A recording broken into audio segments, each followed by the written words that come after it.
Bienvenidos y bienvenidas a Bálsamo en Línea, que es un espacio de propuesta, de reflexión y de ayuda. Muchas gracias por acompañarnos y muchas gracias por hacer posible este espacio de predicación en línea. Bienvenidos al Evangelio de Mateo. Vemos a Jesús predicando la ley como nadie lo ha hecho, es decir, la está predicando y enseñando en su sentido original. Y también va más allá de eso. Vemos a Jesús cumpliendo la ley como nadie más podía hacerlo en su sentido original. Y eso causó un gran impacto, una conmoción, inquietud, sospecha. Algunos pensaban, ¿qué clase de ley está predicando? Claro, nunca habían escuchado la ley en su sentido original. Y eso es lo que está haciendo Jesús. Y una de sus singularidades de predicación radical es la forma en cómo habla de la salvación. Habla de la salvación de Dios en términos del reino de Dios. Una fantástica imagen, vamos, para señalar la salvación. Y la habla de muchas formas, señala el reino de Dios en distintas maneras. Y eso es grandioso. Y entonces también en medio de esa singularidad, Jesús, vamos, enseña lo que sería, ahora se llama como inversión escatológica, es decir, invertir los valores. Y desde que enseña y bendice a aquellos que el imperio rechaza y margina. Entonces dice, bienaventurados o benditos, vamos, los pobres, porque de ellos es el reino de Dios. Está bendiciendo y acercando y posibilitando el reino de Dios para aquellos que son marginados y rechazados. Hay toda una inversión. Aquello que está arriba, vamos, se va abajo, y aquello que está abajo es exaltado. Todo el que se exalta será humillado y todo el que se humilla será exaltado. Aquello que exalta, déjame decirte, el imperio, vamos, es rechazado por el reino de Dios. Y aquellos valores que se exaltan en el reino, vamos, en el reino de Dios, son menospreciados en el imperio. Es toda una inversión escatológica. Las no personas, aquello que rechaza y margina y entiende como no personas, Jesús ha venido a dignificarlos y a señalarlos como personas. Y aquellos que parece que son grandes y vamos, y muy llenos de posibilidades, Jesús los enseña que están muy lejos de la salvación. También enseña que el que quiera ser el primero, mira esta inversión escatológica, el que quiera ser el primero, sea el servidor de todos. El que quiera ser el líder, el que quiera estar al frente, sea el, déjame decirte, el servidor de todos. Es toda una inversión escatológica. Está invirtiendo los valores. Es decir, está colocando los valores en términos del reino de Dios. Aquellos valores, vamos, situaciones y características que el imperio desprecia. Todo aquello que exalta el imperio no tiene valor para el reino de Dios. No tiene ningún valor. Entonces por eso causaba mucho impacto. ¿Cómo entonces son los pobres, los que lloran, los que sufren, vamos, van a tener a su alcance el reino, vamos, el reino de Dios? Los niños les pertenece el reino de Dios. Y es más importante el que sirve que el que se sienta a la mesa. En términos del imperio, ¿quién es el más importante? Vamos, pues el que se sienta a la mesa. Pero en términos del reino de Dios, ¿quién es el más importante? Sino el que sirve. Entonces ahí está esta inversión escatológica, que al final de los tiempos, esos que parece que son dignos, que parece que son principales, que son valiosos para Dios, finalmente van a ser humillados.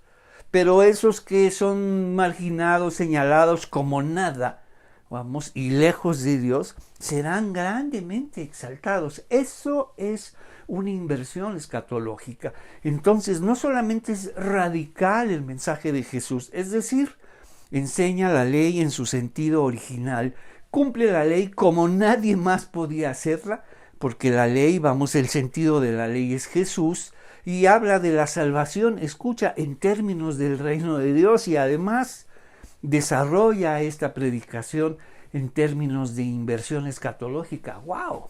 Todo lo que hace Jesús, todo lo valioso y singular, es decir, nadie lo ha hecho de esa forma. Por eso no habían escuchado algo así. No hay registro alguno de hablar de la salvación como el reino de Dios, de hablar todas las cosas que señaló, incluso hablar de Dios como lo hace Jesús. ¡Wow! Nadie.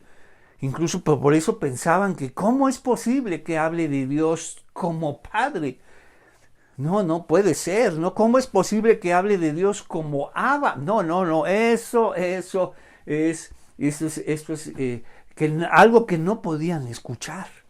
Entonces tenía cosas singulares, únicas, que la gente reconocía. Entonces vámonos al capítulo 19 y vamos a ir viendo esta inversión escatológica. Acuérdate, todo aquello que exalta y considera valioso el imperio para los valores del reino de Dios no tiene valor, no tiene esa grandeza que señala el imperio. Pero todo lo que es grandioso, para el reino de Dios, por supuesto que el imperio lo rechaza, lo menosprecia, lo margina hacia allá. Entonces vemos estos cambios de valores, esta inversión escatológica que constantemente está haciendo Jesús. ¿Qué está haciendo?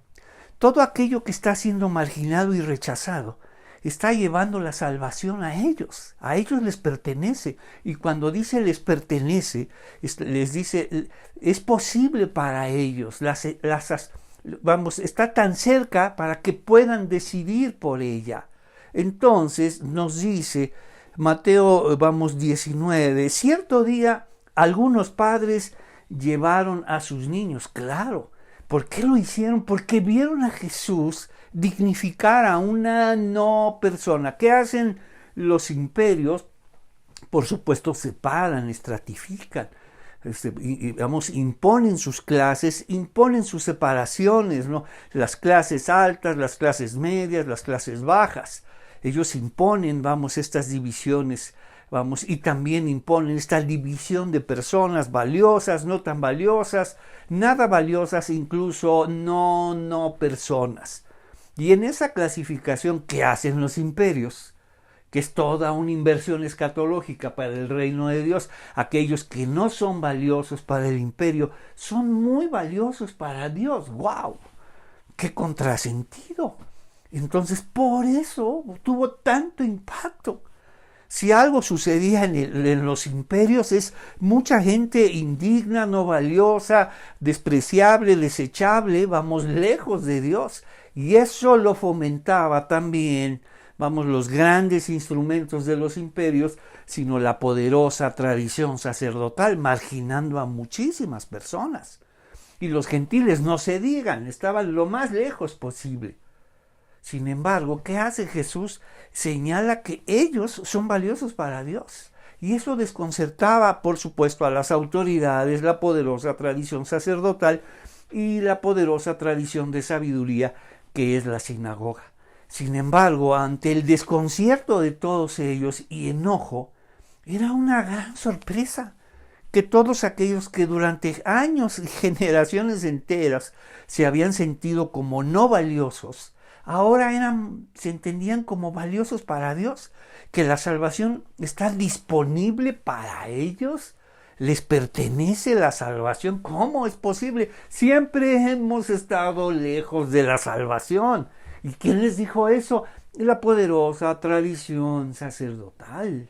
¿Y quién les enseñó que estaban muy lejos de cumplir la ley? La poderosa tradición de sabiduría.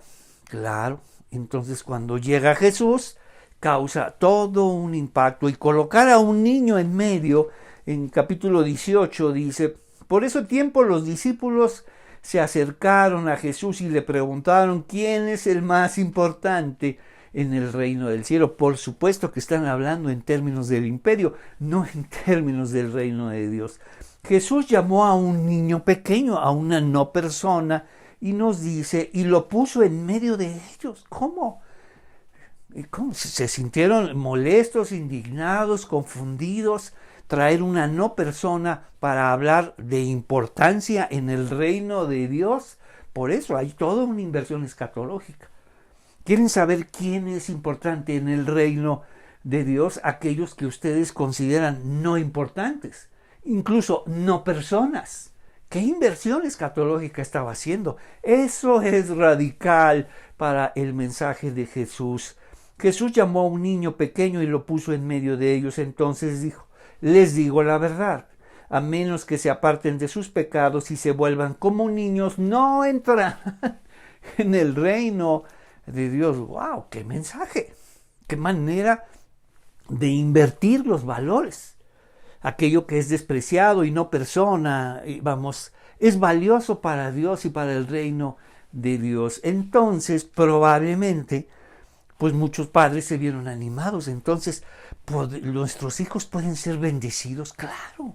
¿Podemos llevarlos con Jesús? Por supuesto. Ah, sí, pero acuérdate que sus discípulos son asesores espirituales de Jesús. Le vienen a decir lo que tiene que hacer, lo que no debe hacer, lo que debe decir. Y nos dice: cierto día, algunos padres llevaron a sus niños a Jesús. Estamos en el capítulo 19, versículo 13.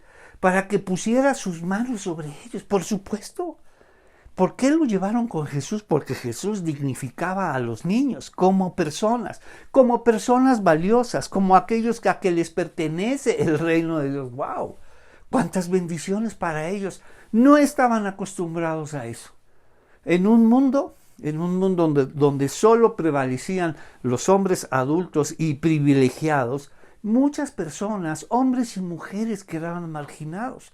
Cuanto más los niños, que no entraban en esa calidad, en esa gran división que se llaman personas valiosas para el imperio. ¿Qué estaba haciendo Jesús? Dignificando a los niños, y eso lo vieron muchos padres y quisieron llevar a sus hijos para que Jesús les diera una bendición, que los tocara incluso. Pero sus asesores espirituales, es decir, sus discípulos, que siempre le están diciendo a Jesús lo que tiene que hacer y no que hacer: Señor, ya es tarde, despide a la multitud, despide a esta mujer. Pedro los regaña. No, son fantásticos. No entienden a su maestro. Verdaderamente no lo entienden, y en ocasiones van en sentido contrario. Mira lo que sucede. No están entendiendo esta bendición, esta inversión escatológica que está haciendo Jesús. Bendecir a los niños, aquellos que no eran tomados en cuenta, que no existían como personas. Y nos dice: cierto día algunos padres llevaron a sus niños a Jesús para que pusiera sus manos sobre ellos y orara por ellos. Pero los discípulos regañaron a los padres por molestar a Jesús. Por supuesto que no les molesta. ¿A quién le molestaba? A los discípulos. Asumían, que los valores, de ellos son los valores de Jesús. Al contrario, ellos seguían con los mismos valores del imperio. Y Jesús demostró una y otra vez, la bendición le pertenece a todos. Por eso inició su gran discurso del Sermón de la Montaña: bendecir a aquellos que no tienen nada, bendecir a los pobres. El reino de Dios está disponible para ellos. Todavía no lo entendían y ya llevaban más de 2 años con Jesús y siguen todavía comportándose como excelentes discípulos del imperio y tratándole de decir a Jesús a quién bendecir y a quién no. No traigan niños, a Jesús está muy ocupado. Él solo se dedica a personas importantes, a situaciones urgentes, pero a los niños no. Y mira lo que hace Jesús. Es interesante qué dice Jesús con respecto a este cuidado o sobrecuidado o todos estos prejuicios de sus discípulos. Nos dice entonces: pero los discípulos regañaron a los padres, por molestar a Jesús. Pero Jesús les dijo: dejen que los niños vengan a mí, no los detengan. Wow. No se está solo refiriendo a los discípulos, sino a las muchas gentes que asumen que el reino de Dios no tiene que ver con los niños. Por el contrario, mira lo que va a decir: dejen que los niños vengan a mí, no los detengan, pues el reino del cielo les pertenece a aquellos que son como estos niños. Entonces para ellos no cabía en su mente, pero ellos son no personas, no son valiosos. No significa nada, Señor, en términos del imperio. Esas son divisiones del imperio que todavía estaban presentes en los discípulos, y así sucede con todos nosotros. Evaluar las cosas de Dios en términos del imperio nos lleva a esta confusión. Mira lo que estaban diciéndole: no molesten a Jesús, no tiene tiempo, está muy ocupado, está atendiendo asuntos de adultos, no tiene tiempo para atender niños y mucho menos para bendecirlos. Están hablando en términos del imperio. Entonces no habían comprendido esta inversión, este cambio, este traslado, este señalamiento de qué es lo importante y lo valioso, para el reino de Dios. Es decir, la salvación es para todos, especialmente para aquellos que han sido llevados al margen, hacia afuera, señalados como indignos, como impuros. Para ellos es la salvación. Pero ellos no sabían, los pobres no es el reino de Dios. Seguían con los mismos valores del imperio. ¿Por qué? Porque los pobres son 3 veces pecadores, no pueden guardar el día de reposo, ellos viven al día. No pueden separar los alimentos, incluso la víspera del día de reposo habrá que hacer 2 porciones, una para el día, la víspera, y otro para el día de reposo, porque no tienes que trabajar ni hacer nada. Ellos no podían hacer eso, ni siquiera guardar el día de reposo, separar los alimentos y preparar doble porción para que en el día de reposo no se cocinara ni se hiciera nada de eso, y no podían ir al templo a presentar ofrendas. Entonces ellos no solamente los descalificaban, escucha, se autodescalificaban. Tanto tiempo, durante tantas generaciones, les enseñaron que eran indignos. ¿Y qué hacían? Se autodescalificaban. No, nosotros no somos dignos para Dios, no podemos guardar un día de reposo, separar alimentos y presentar ofrendas. Ellos ni siquiera intentaban, acercarse a Dios. Les habían enseñado que estaban lejos de Dios y Dios estaba muy molesto con ellos. ¡Qué maravilla! ¿Y de dónde vienen estas fantásticas conclusiones de la poderosa tradición sacerdotal? Dios está muy enojado contigo porque no guardas el día de reposo, no separas alimentos y no vas al templo a presentar ofrendas. ¿Cómo te va a bendecir Dios? ¿Cómo crees que te va a bendecir a Dios? Por el contrario, no quiere saber nada de ti y está muy molesto contigo. Y esto se generalizó. Entonces por eso la gente se autodescalificaba, se automarginaba, se mantenía lejos de las cosas de Dios. Las cosas de Dios no son para nosotros, son para aquellos que tienen muchas posibilidades, no nosotros. Dios sigue molesto con nosotros. Entonces, qué impresionante fue cuando Jesús habló de bendecir a los pobres. Benditos aquellos que son pobres, porque de ellos son el reino de Dios. ¡Wow! ¡Qué mensaje! Así comenzó su discurso en Mateo. Comenzó primero bendiciendo a aquellos que el imperio aborrece, desprecia, margina, señala. Fuera de aquí.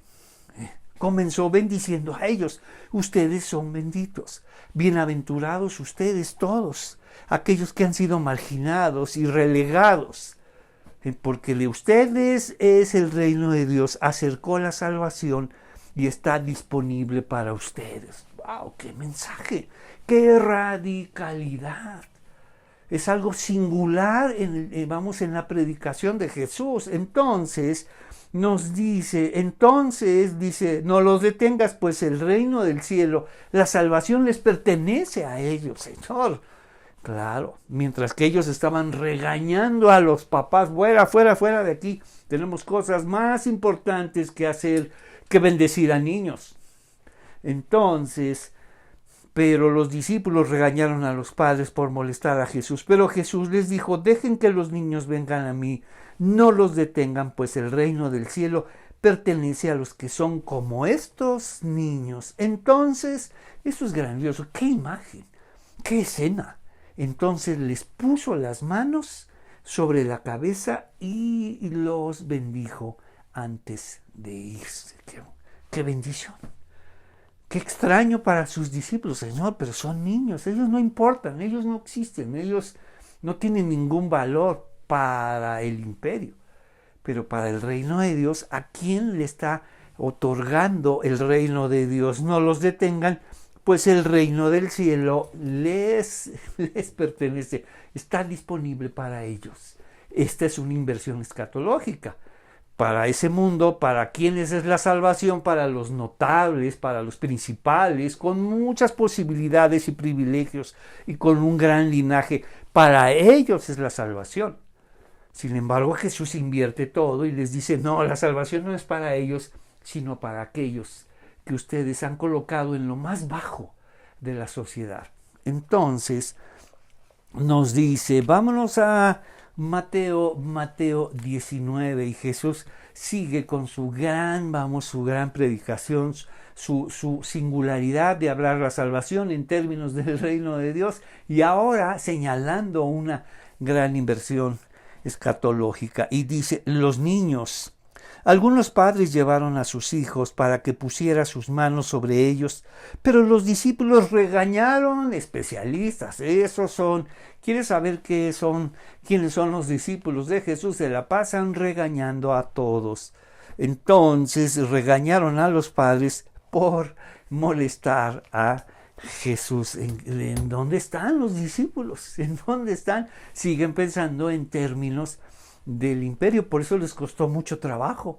Ellos disputaban quién es el más importante, y Señor, cuando ya se establezca el reino, a quiénes vas a poner a la izquierda, a la derecha. No, maravillosos son los discípulos. Entonces viene y se acerca una persona con muchas posibilidades, una persona que, es interesante este encuentro que va a tener Jesús, y seguramente ellos dijeron, cuando vieron a esta persona con muchas posibilidades, dijeron: Señor, sí, los niños no tienen ningún sentido y ningún valor, para el reino de Dios. No, los que tienen valor es este joven que se está acercando a ti a preguntarte.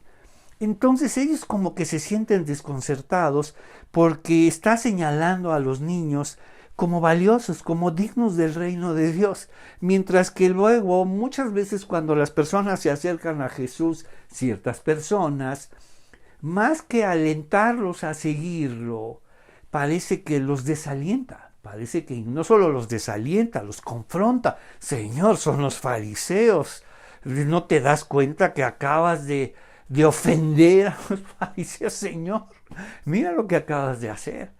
Entonces, cuando llega este joven, es conocido como joven rico, todo el mundo dijo: claro, por supuesto, ¿quién no quiere tener a esta clase de personas en sus congregaciones?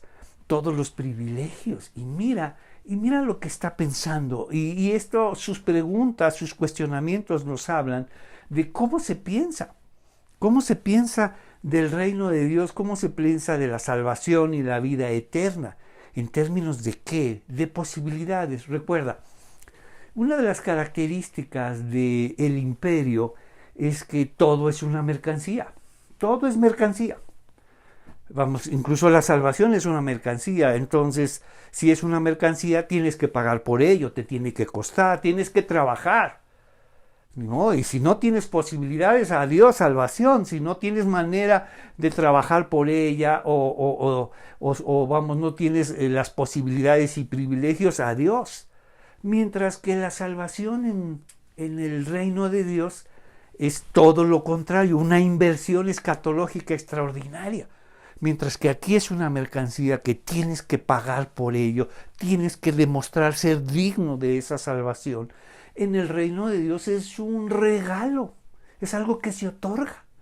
Entonces, eso es lo que habla este joven. está demostrando lo que se piensa en ese entonces. Y los discípulos, Señor, pero ¿quién no querría tener a alguien así en sus congregaciones? Todas las congregaciones dicen, nos encantaría tener gente así. Seguimos pensando en términos del imperio. Recuerda, todo es una mercancía. Y eso es lo que demuestra este joven.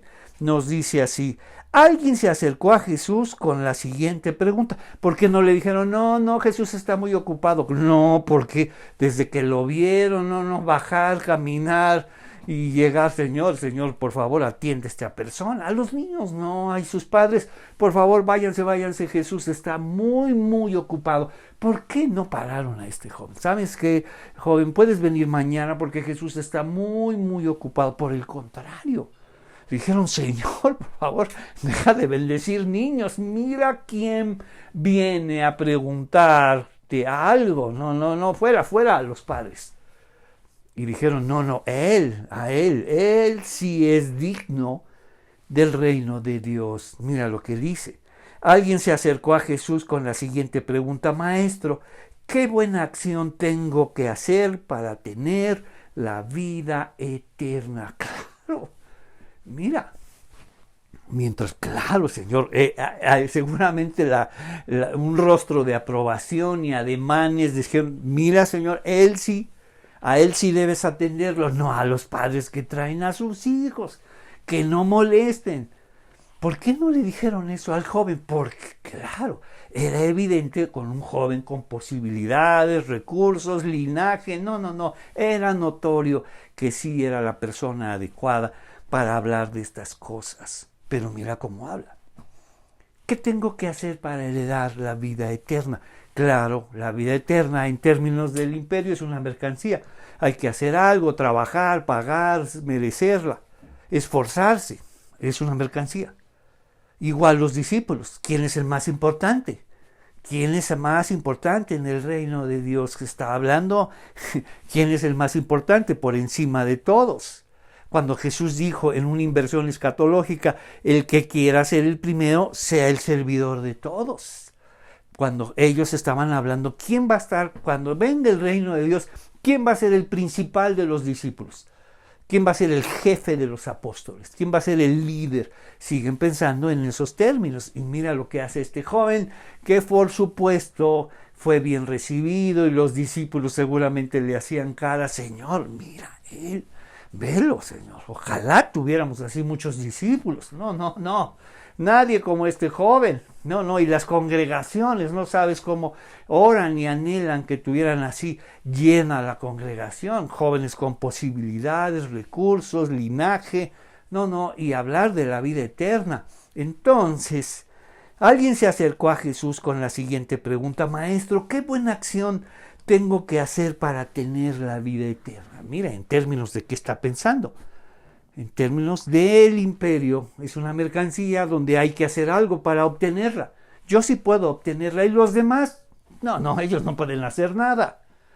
Acuérdate, los pobres se automarginaban. Los convencieron durante todas las generaciones que ellos no son importantes para Dios. Por el contrario, Dios está muy enojado con ellos. No pueden guardar el día de reposo, no puedes separar alimentos y no puedes ir al templo a presentar ofrendas, entonces ni te acerques porque Dios no quiere saber nada de ti. Y ellos estaban convencidos de eso, por eso estaban sorprendidos. ¿Dios se acerca a nosotros? ¿Dios tiene que ver con nosotros? ¿Un Dios de los pobres? No, es algo totalmente extraño. Cuando todos los profetas señalaban a un Dios así, cuando todos los profetas señalaban un Dios, que se acercaba a los pobres, a los huérfanos y a las viudas. ¡Wow! Ese es el Dios de los profetas. Claro, el Dios que ahora llegó, estaba en el templo, era un Dios que estaba muy lejos de los pobres, de los huérfanos y de las viudas. Y mira lo que hace ahora. Maestro, ¿qué buena acción tengo que hacer para tener la vida eterna? ¿Por qué me preguntas a mí? Es interesante que Jesús, siempre trata a todos de forma personal, incluso se adapta a sus ideas, vamos, incluso habla en esos términos, viene a ser, ¿qué tengo que hacer para heredar la vida eterna? Bueno, entonces te diré lo que tienes que hacer. Claro. Entonces está hablando en sus propios términos y con cada persona que se acerca, Jesús se adapta a su teología, Jesús se adapta a su entendimiento, a su forma de hacer. Y es algo que deberíamos hacer nosotros, no tratar de imponer nuestra teología, sino al contrario, adaptarnos a su teología y hablar desde su teología, vamos, del reino de Dios y de los valores del reino de Dios. Eso es lo que hace Jesús. Y mira, cómo se adapta a la teología. ¿Qué tengo que hacer para heredar la vida eterna? Pues te diré lo que tienes que hacer. Mira, ¿por qué me preguntas a mí sobre lo que es bueno?, respondió Jesús. Solo hay uno bueno. Tal vez le dijo, maestro bueno, tan bueno como yo. Y Jesús dijo, solo hay uno. Dice, ¿por qué me preguntas sobre mí, sobre lo que es bueno? Respondió Jesús, solo hay uno que es bueno, pero para contestar a tu pregunta, recuerda, Jesús se adapta a la teología de los demás, a través de su teología, les habla del reino de Dios, y eso es grandioso. Entonces, pero para contestar a tu pregunta, si deseas recibir la vida eterna, cumple los mandamientos. ¿Cómo le habla en sus propios términos? Y Jesús y Dios siempre ha hecho eso. Por eso se establecieron los pactos y las promesas. ¿Cómo sabré que cumplirás todo eso? Bien, vamos a hacer un pacto.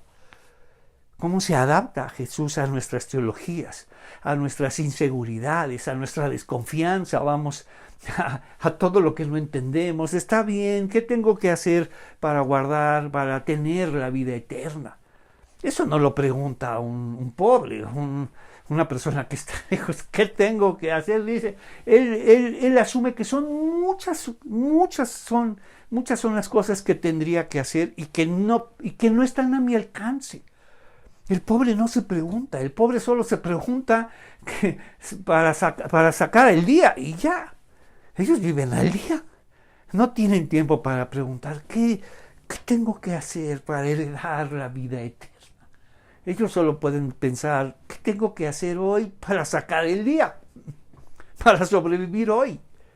Sin embargo, este joven con muchas posibilidades y privilegios y un gran linaje, sí puede preguntarse, ¿qué tengo que hacer para heredar la vida eterna?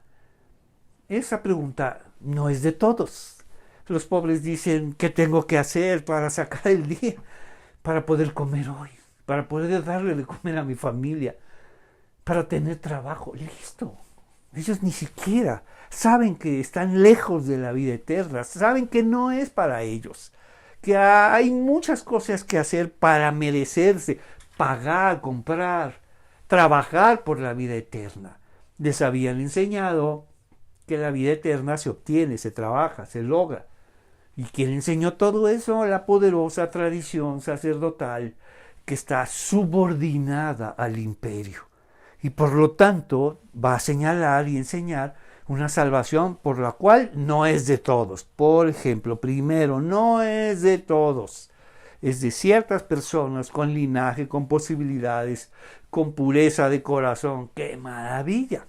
Entonces nos dice, si deseas recibir la vida eterna, cumple los mandamientos. Recuerda, está hablando en su propia teología. Él comenzó. ¿Qué tengo que hacer? ¿Cuántos mandamientos tengo que cumplir para guardar y obtener la vida eterna? ¿Cuánta arrogancia? Yo puedo obtener la vida eterna. Claro, ¿quién piensa así?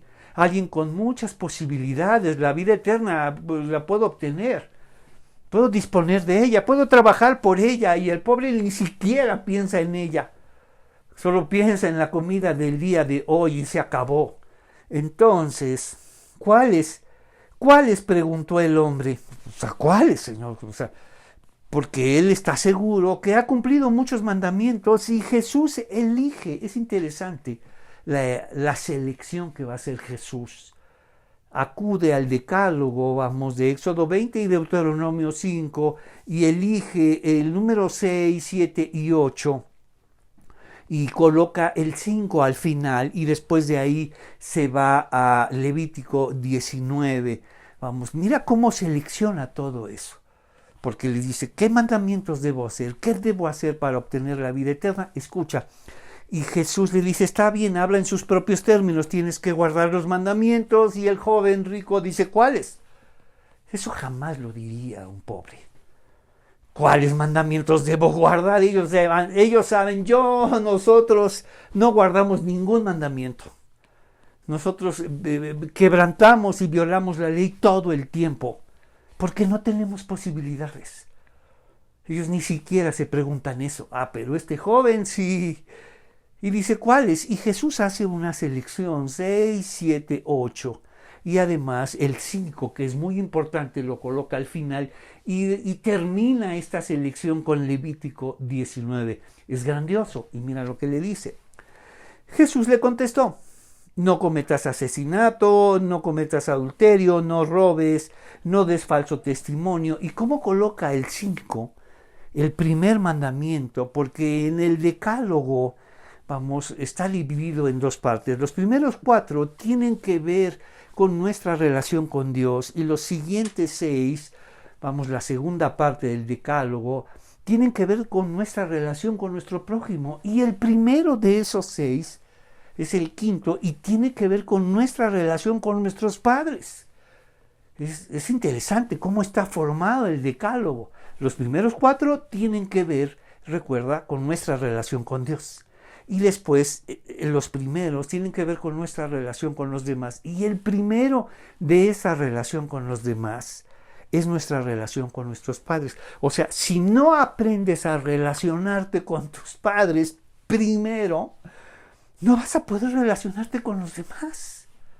Bueno, hago a un lado a mis padres y me voy a relacionar con los demás. Olvídalo.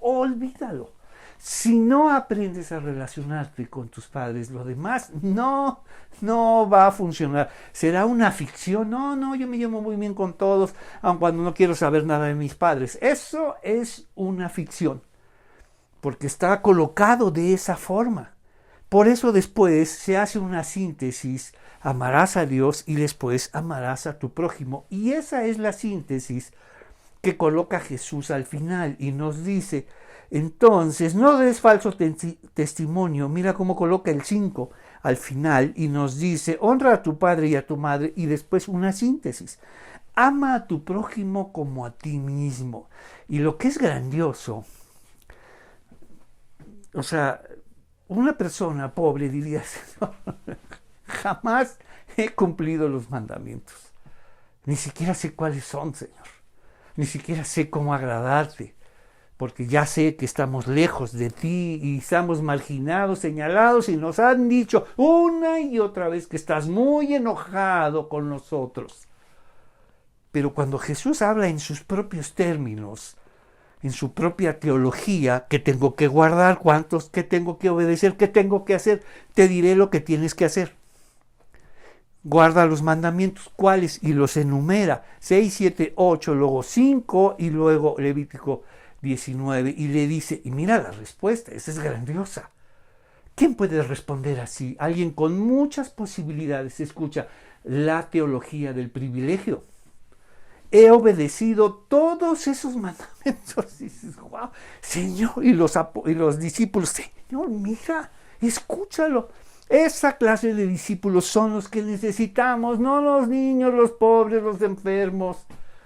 No, esa clase de discípulos son los que necesitamos en las iglesias, y de esos son, por los que oran en las congregaciones. Señor, trae puros jóvenes ricos, de buena familia y con muchas posibilidades, y si es posible, bastante generosos. Entonces, he obedecido todos estos mandamientos, respondió el joven. ¿Qué más debo hacer? Está hablando en términos del imperio. La salvación es una mercancía. He guardado todos estos mandamientos. ¿Qué más debo hacer para obtenerla? Esa es arrogancia, Señor. ¿Qué puedo hacer? Primero está cierto que puedo obtenerla. Está cierto que tiene las posibilidades para hacer todo lo necesario para tenerlo. Mientras que un pobre diría, no. ya sabemos que estamos muy lejos de la vida eterna. Y mira la inversión escatológica de ellos que los han señalado como lejos. Les pertenece el reino de Dios, mientras que estos que se sienten cerca, vaya que están lejos. Entonces, he obedecido todos estos mandamientos, respondió el joven. ¿Qué más debo hacer, Señor? Por favor, ya dile que es discípulo, nómbralo apóstol, por favor, Señor.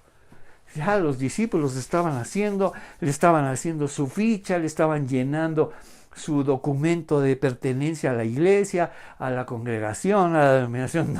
No. Necesitamos gente como este, Señor. Ya, Señor, ya, agrégalo.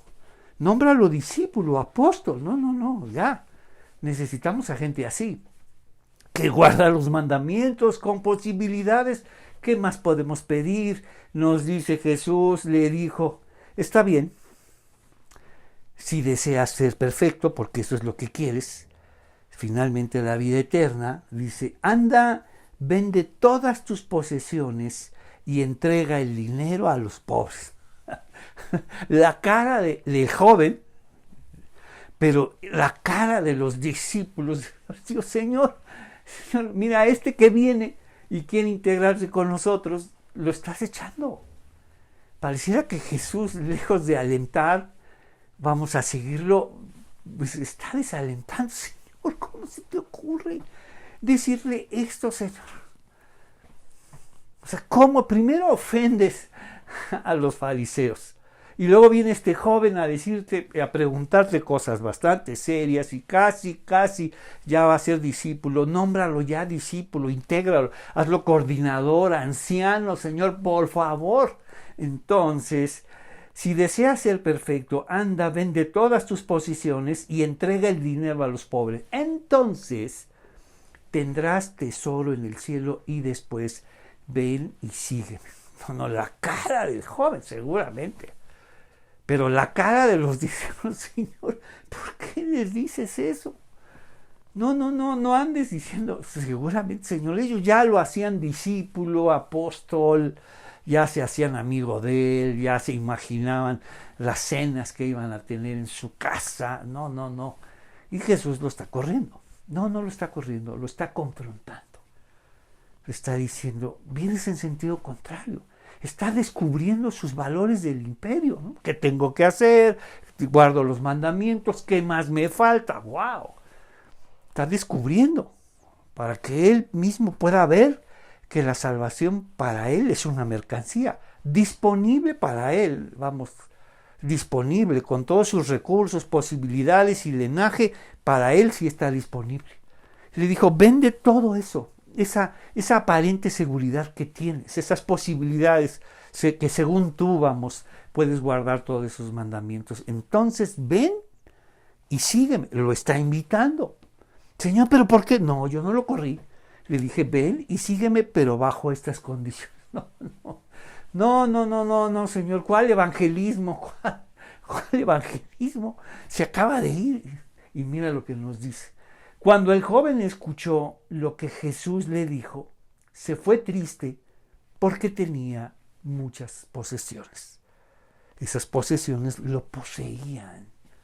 El problema no son las posesiones, sino lo que hacen con nosotros, que nos poseen, que nos encadenan. Entonces el problema, recuerda, no son las posesiones, sino lo que hacen con ellas, lo que hacen con nosotros, nos poseen. Por eso se fue. De otra manera podía haber dicho, sí, Señor, aquí está todo, tú dime cómo hacerlo. Porque lo más importante para mí es seguirte, conocerte y seguirte. Pero tenía demasiadas posesiones que lo poseían, que no lo dejaban seguir a Jesús. Entonces sus discípulos dijeron, Señor, ¿cuál evangelismo? Adiós. Se acaba de ir este súper congregante, Señor, súper discípulo, casi apóstol, Señor. Mira, Jesús viene en sentido contrario y no solamente está demostrando, está denunciando, recuerda, la profecía denuncia y anuncia. está denunciando que los valores del imperio están presentes. Es decir, la salvación es una mercancía, mientras que en el reino de Dios la salvación es un regalo. Algo que está, que está imposible para nosotros. Mientras que la salvación para este joven rico está disponible, casi inmediata. ¿Qué tengo que hacer, Señor? Y Jesús de forma condescendiente, es decir, se adaptó a su teología. Bueno, está bien, vamos a hablar de la salvación en términos de mandamientos. ¿Y qué fue? Todos estos los he cumplido. Y en otro evangelio dice, desde joven he cumplido estos mandamientos. Siempre los he cumplido. ¡Wow! Qué lejos están los pobres de decir cuáles mandamientos. Nosotros jamás hemos cumplido los mandamientos. No podemos cumplir. Escucha, no tenemos las posibilidades para cumplir esos mandamientos. Entonces, la vida eterna. ¿Qué buena acción tengo que hacer para tener la vida eterna? He obedecido todos los mandamientos. ¿Qué más debo hacer, Señor? Ya, por favor, llámalo, nómbralo discípulo, apóstol, coordinador, por favor, anciano. Entonces, sus discípulos, otra vez, Señor, sus discípulos, Señor, ¿cuál evangelismo? Se acaba de ir. Entonces Jesús dijo a sus discípulos, les digo la verdad, y eso es importante. Cuando Jesús lo dice, tenemos que saber que viene algo importante, porque Jesús está diciendo amén, amén les digo, miren lo que sucede, está explicando lo que sucedió. Amén les digo, es muy difícil que una persona rica entre en el reino del cielo. Primero, ve la inversión escatológica, un rico y un niño, y está volteando. Al niño le pertenece el reino de Dios, mientras que al rico es muy difícil que entre, porque está lleno de posesiones, está lleno de privilegios, que lejos de ser una bendición se han convertido en un obstáculo, un estorbo, y sus grandes posesiones lo poseen a él y no puede dejarlas. Entonces, les digo la verdad, es muy difícil que una persona rica entre en el reino del cielo, porque para ellos, para los discípulos, para el tiempo de Jesús, los ricos están a un paso del cielo. No sabes, guardan el día de reposo, no 1 o 2 días, todos los días que ellos quieren. Se los dedican a Dios, claro que pueden hacerlo. No solo guardan 1, 2, 3, los que quieran. Se los dedican a Dios. No sabes cómo separan sus alimentos. No sabes cómo preparan la víspera del día de reposo. No, son grandiosos, Señor. Y cuando llegan, al templo, las ofrendas que presentan, ¿no? O sea, cambian un billete de $500 por monedas de $1, y no por monedas de 50, entonces llevan una bolsa con 1000 monedas de 50 centavos, y las llevan así, y así las vacían en el arca de la ofrenda. No, Señor. Todo un espectáculo de bondad, cuando realmente es una inversión de valores. Cuando Jesús estaba viendo que esta mujer entregó 2 pequeñas monedas, 2 monedas de 50 centavos, y ellos entregaron 1000 monedas de 50 centavos. Mira esta inversión de valores. Para ellos, los hombres generosos eran estos hombres, y sus exhibiciones de generosidad, vamos ante la caja de las ofrendas. ¿Quién? Y llegó esta mujer con 2, la inversión de valores. Ella es muchísimo más generosa que estos hombres. Ellos son unos tacaños, porque solo dan ni siquiera lo que les sobra, dice Jesús. Dan una parte de lo que les sobra. Y esta mujer lo está dando todo. Entonces ve la inversión de valores. Vamos a los ojos de los demás, estos hombres son los más generosos, están a un paso del reino de Dios. Mientras que esta mujer solo entregó 2 muy pequeñas monedas de $50, pero ellos entregaron 1000 monedas. Jesús los señaló como unos tacaños. Estamos dando no lo que nos sobra, una parte de lo que nos sobra.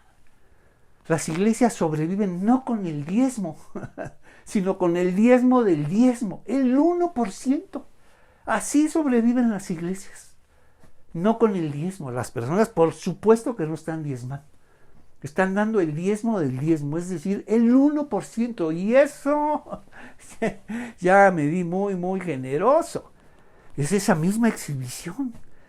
Son las viudas pobres, escucha, que entregan todo, son las que sostienen las iglesias. Entonces, nos dice, lo repito, es más fácil que un camello pase por el ojo de una aguja que un rico entre en el reino de Dios. Por eso se sentían desconcertados. ¿Cómo que los ricos no van a entrar al reino del cielo si están a un paso, Señor? No solamente guardan el día de reposo, separan los alimentos, no sabes las ofrendas tan fastuosas que entregan, las bolsas de monedas de 50 centavos. Ellos lo tienen todo, Señor. Lo tienen todo para entrar al reino de Dios. Y dice, no es así. Esta inversión escatológica. Es la viuda la que entregó todo. Ella sí cree en la provisión de Dios. Ella sí cree en que Dios cuida de ella.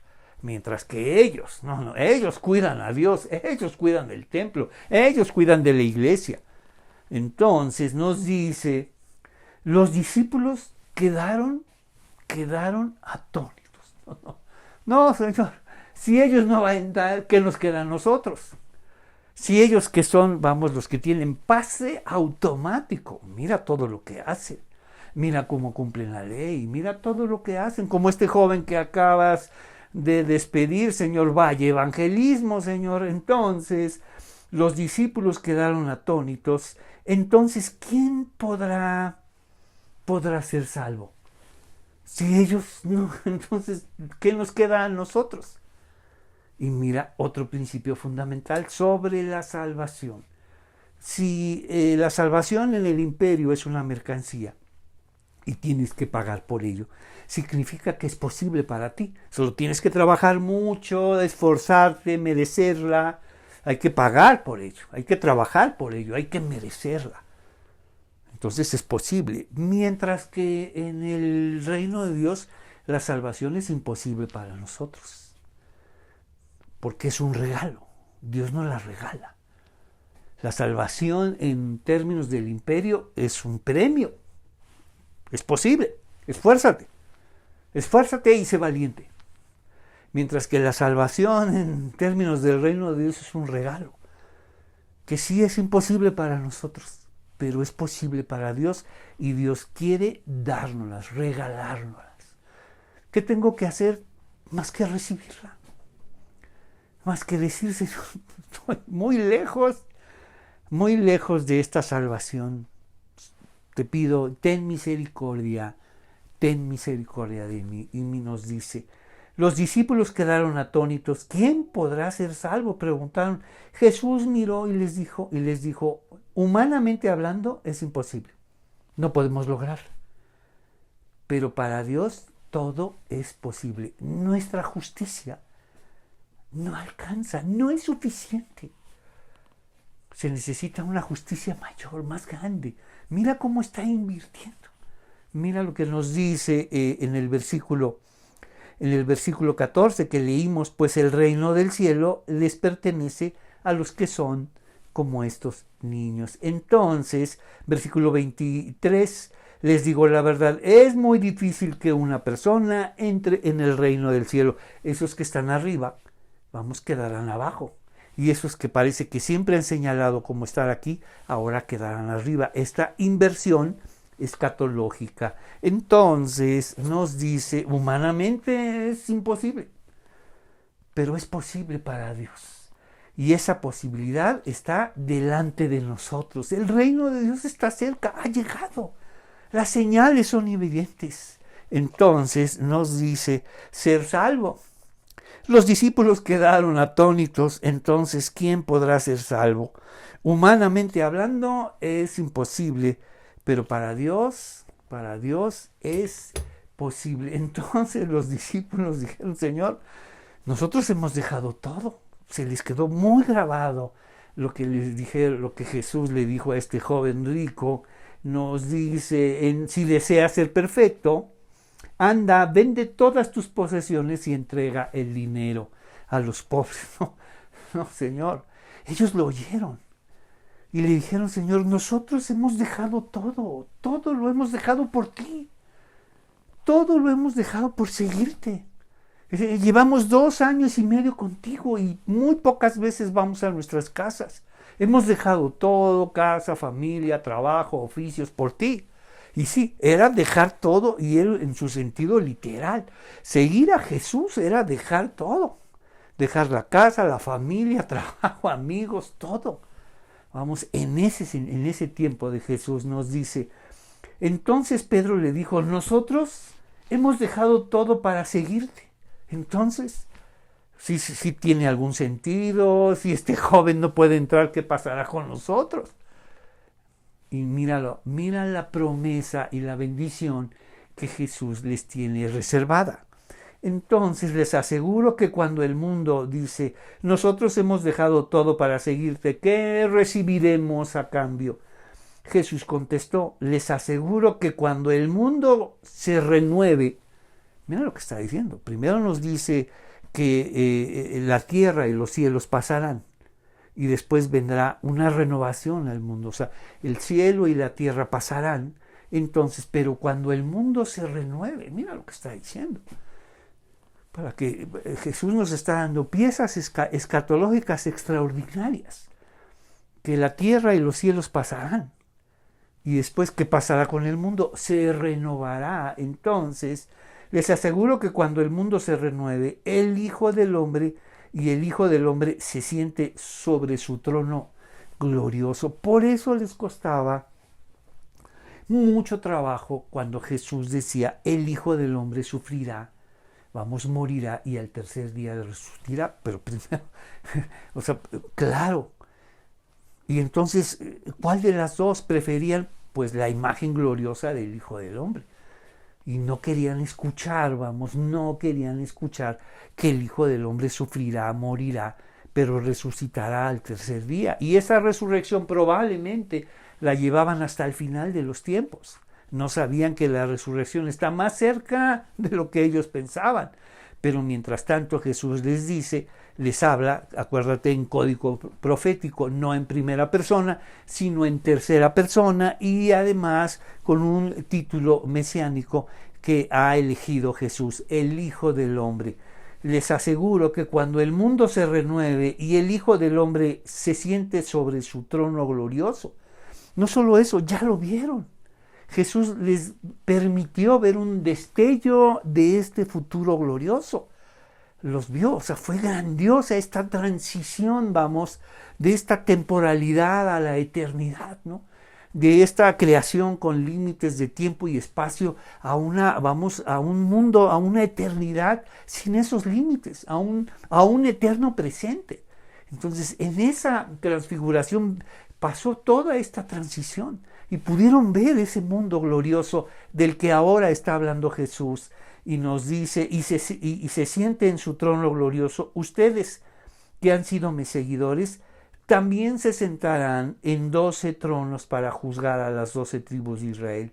Y todo el que haya dejado casa, hermanos o hermanas, padre, madre, hijos o bienes por mi causa, recibirá 100 veces más a cambio y heredarán, la vida eterna.